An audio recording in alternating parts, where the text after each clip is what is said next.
ಇವತ್ತಾರನೇ ಪ್ರಶ್ನೆಯನ್ನ ಗಮನಿಸಿ. tan square theta minus sin square theta is equal to tan square theta into sin square theta ಎಂದು ಸಾಧಿಸಿ.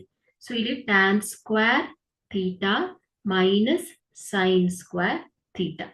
ಇಲ್ಲಿ tan square ಅನ್ನ sin square theta divided by cos square theta ಎಂದು ಬರೆಯೋಣ. Minus sin square theta. Divided by 1.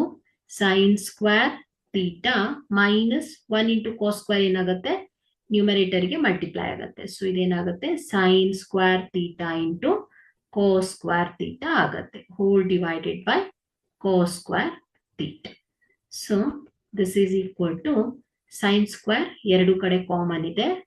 1 minus cos square theta ಆಗುತ್ತೆ. Whole divided by cos square theta.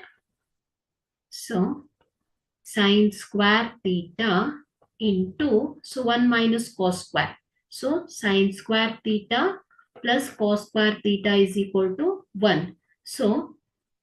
1 minus cos square theta is equal to sin square theta ಆಗುತ್ತೆ ಮಕ್ಕಳು. Okay, trigonometric identities. ಇದನ್ನ sin square theta ಅಂತ ಬರೀಬಹುದು. sin square theta whole divided by cos square theta. Okay.